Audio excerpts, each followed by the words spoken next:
Voyager's getting pooped at, and by something that keeps turning invisible. The best known culprits for such activities are Klingons and Romulans, but they're a few decades away. Somebody must have neglected to inform Kailesh's finest, as Tuvok tells us the poop is indeed Klingon. We catch a glimpse as they decloak to fire again, and are surprised to learn that the ship is from a class that was decommissioned ages ago. Either they've been around for a while, perhaps meaning this is a generational ship, or we're up to some time fuckery again. I'll take the former if that's an option, please. Both would explain why they're shooting at us, despite Klingons and the Federation being at peace for nigh on a century, so Janeway tries to give them a call. There's no response, but at least we have options now we know it's obsolete tech. An old cloak doesn't stand up to new scanning bobbins, and we poop back. Things on the Klingon ship do a kaboom and the cloak fails, not that it really mattered by this point anyway. Janeway tries calling again, and the Klingon captain picks up to stall for time. News that we're no longer at war is met with a touch of incredulity, which is to say that he thinks we're full of shit. Additional news that we have a Klingon serving on Voyager gets his interest though, and as the alternative is getting his whole ship kaboomed, he pops over for a chat. Looks like the captain is going to be important, so let's hang a name off those cranial ridges. He'll now be known as...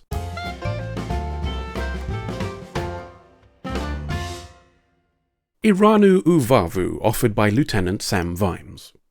Iranu's a bit standoffish, which is fair enough when he thinks we're still at war, and won't say anything else until he sees this Klingon of ours. When they meet, his first act is to note she's pregnant, which seems a bit rude to me. Not as rude as asking when it happened, though, as he wants to know if it was during the holy month of Nepoch. B'Elanna doesn't seem to know what Nepoch is, and has started to tire of his shit, but when he says it would have been about 4 months back, she agrees that's roughly correct. Iranu Uvavu is suddenly very insistent on going back to his ship, and after taking a copy of the peace treaty and giving his word that there'll be no more pooping, he buggers off back home. Bit weird, mate? Iranu Uvavu is talking to his crew. The portents are clear, events foretold by the sacred scrolls fulfilled, as long as you turn them sideways and squint a bit. That's par for the course with religious fanaticism though, and their ancestors didn't start this journey just for a little thing like vague and nebulously written dogma to get in the way of things. That's what interpretation is for. One of the crew isn't so convinced but is overruled, Iranu adamant that this is the big one. That might explain why there's a sudden unexpected problem with their warp core, one that requires all the Klingons to teleport over to Voyager before it kabooms. At least we're sticking a force field around the shuttle bay we're using to house them, perhaps having learned our lesson from the hostage stuff in the last episode. The problem with their ship is a hell of a coincidence, and naturally, it wasn't one. Tuvok knows it had nothing to do with the fight, and Iranu admits that it was his way of getting his people onto our ship. Don't worry though, they're not here to cause problems. In fact, it's their sacred duty. It's lore dump time, and we learn that their ancestors decided they didn't like how the Klingon Empire was turning out. Just as well then that they found a religious text which told them to get in a ship and bugger off somewhere else. That was 4 generations back, thank you for not being time-fuckery, and the reward for this journey was supposed to be finding the Kuvar Mach who'd saved their species. And he thinks the Kuvar Mach is, quote, the unborn child of B'Elanna Torres. We'll be generous and assume he learned the B'Elanna bit from somebody off camera, as that's the first time we've heard her full name this episode. News that they're the soon-to-be parents of a religious icon comes as a bit of a shock to B'Elanna and Paris, but a couple of 100 Klingon warriors who'll blow up their own ship just so they can be near your unborn kid might come in useful.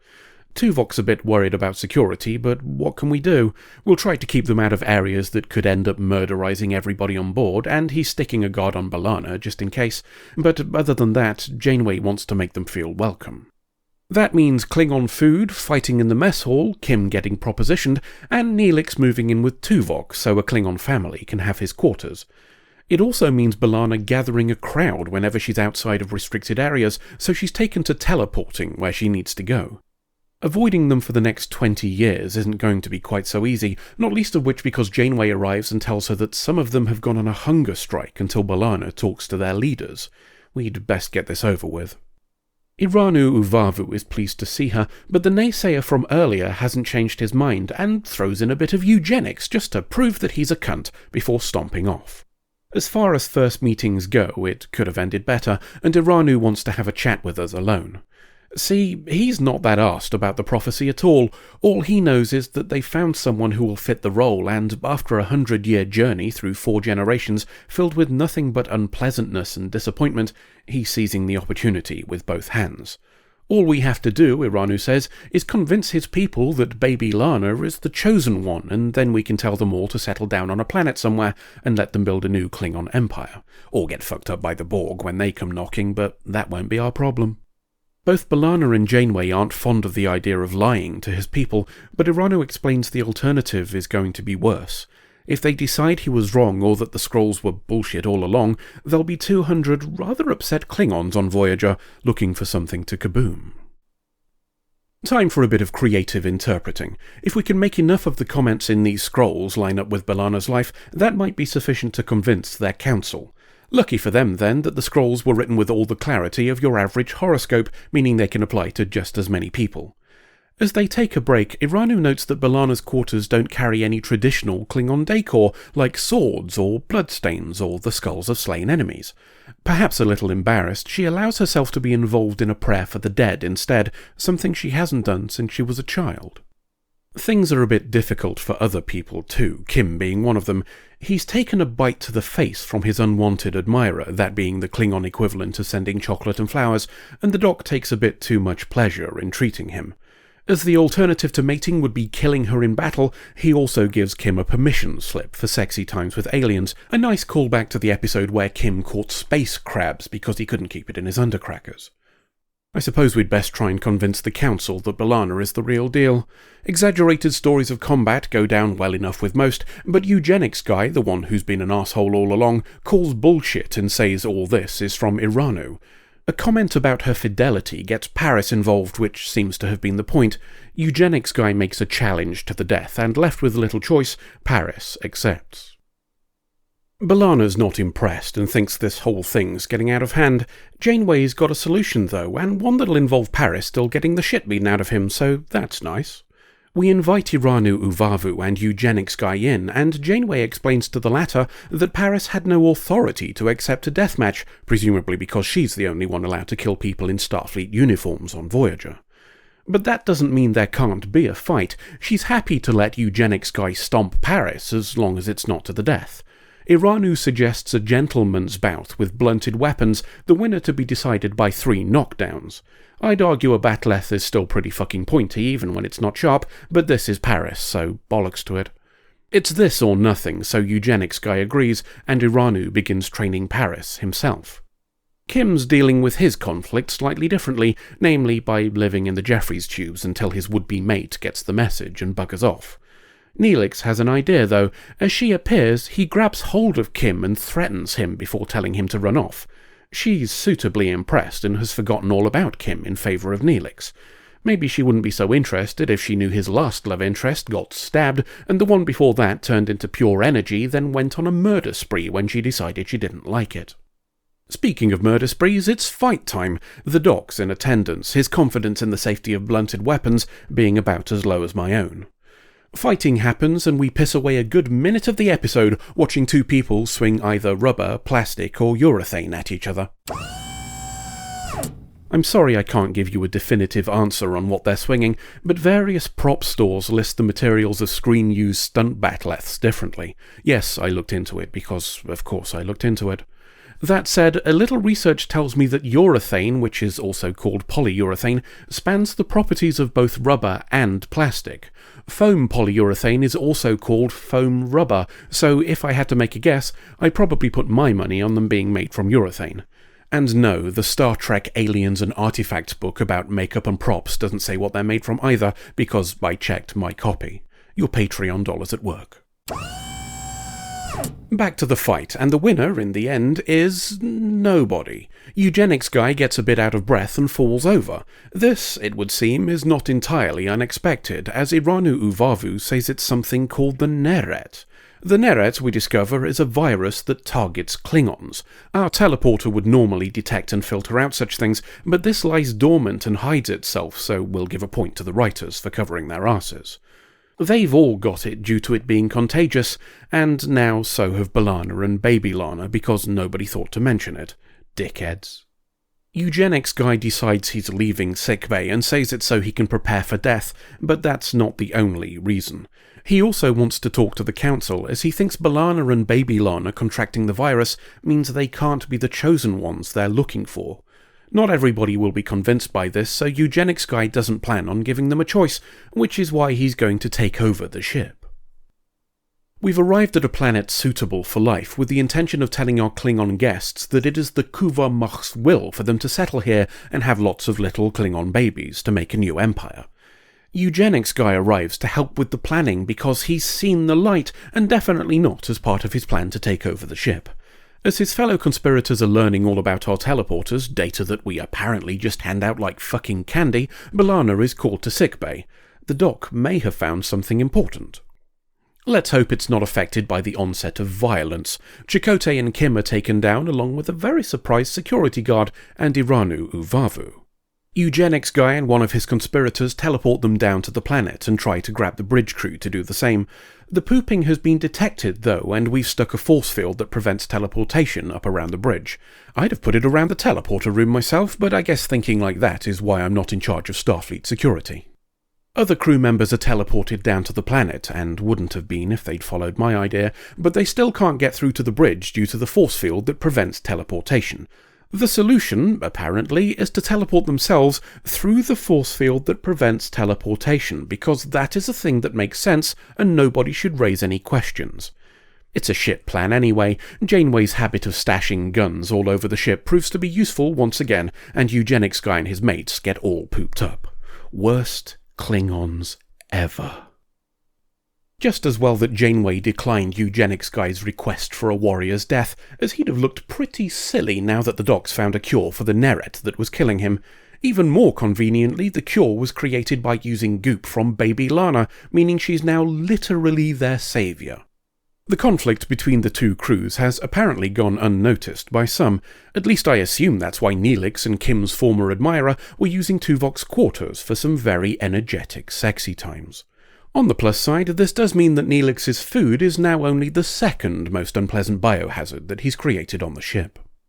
The Klingons start buggering off to their new home as Iranu Uvavu gives B'Elanna a hand-me-down bat'leth for her daughter, and one that looks suspiciously like the sword of Kailash to me based on the overall shape and the mottling reminiscent of Damascus steel. We leave she and Paris to hang it in a place of honour in their quarters and debate whether their child really is the Messiah, as we fly away. Interpretation is a powerful tool. That might explain why it's so regularly used by tools who want to be powerful. Let's play a game. Let's see how many people on Voyager could be the Kuva Mach by applying the rules we've been given based on my own interpretation. You will find me after 2 warring houses make peace. We don't know which houses they're referring to, and it could be Klingon and Federation, but that's utterly irrelevant. The people on the ship are descendants. Literally every single meeting they've had was after the Khitomer Accords, which ended the Klingon War.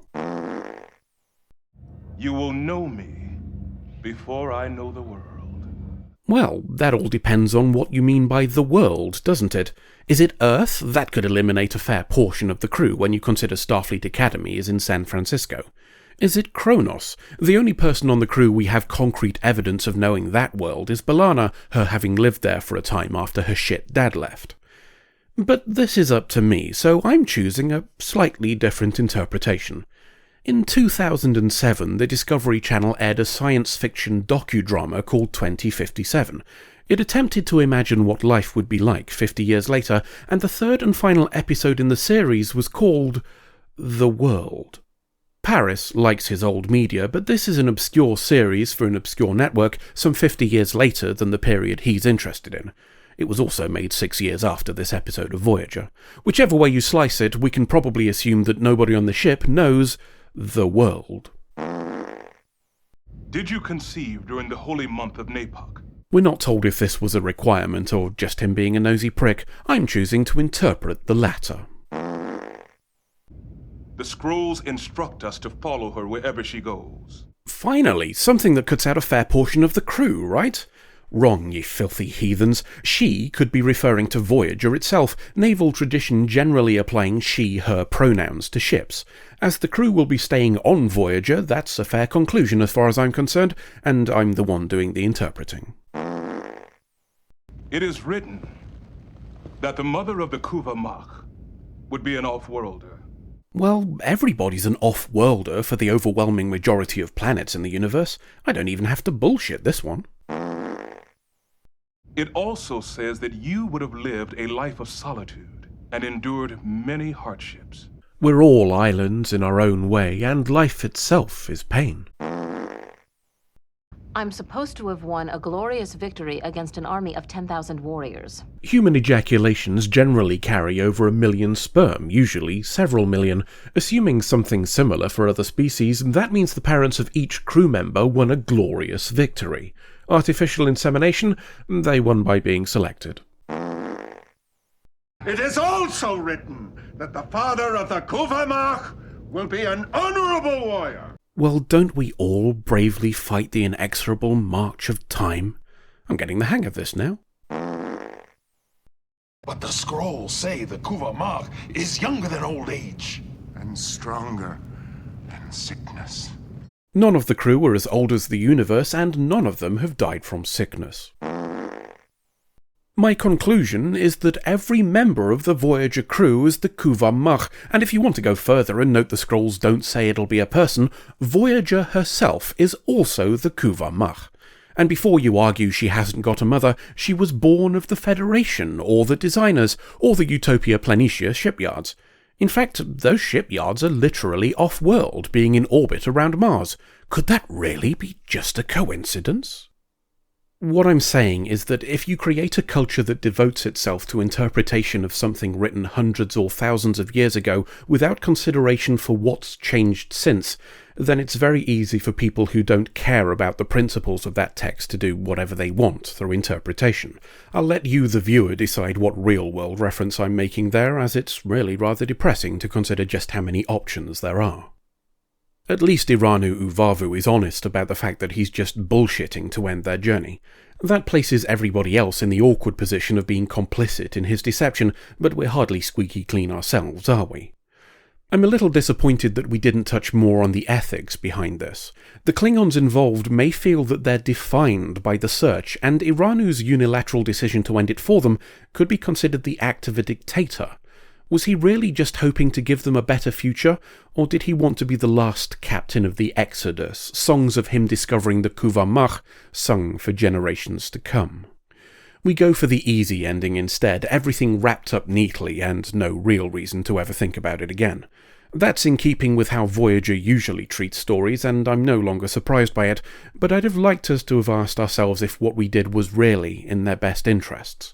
For all we know, there's someone called Kuva Mach a couple of light years down the road, and we just pissed on a 100-year journey because we thought we were helping. End of episode. Thank you for getting rid of all that stuff. That's alright, mate. I know it was bothering you. Jokes are fine and all, but this is serious business. If we draw too much attention to ourselves, we are at risk. Say no more. I completely understand why you were concerned. Okay. What is it? What? You've done something. I can tell. You know what you are? Paranoid. Understandable given the circumstances, but you need to get a grip, son. We can't afford to go to pieces right now. You're right. I'm sorry. Don't give it another thought. Whoa.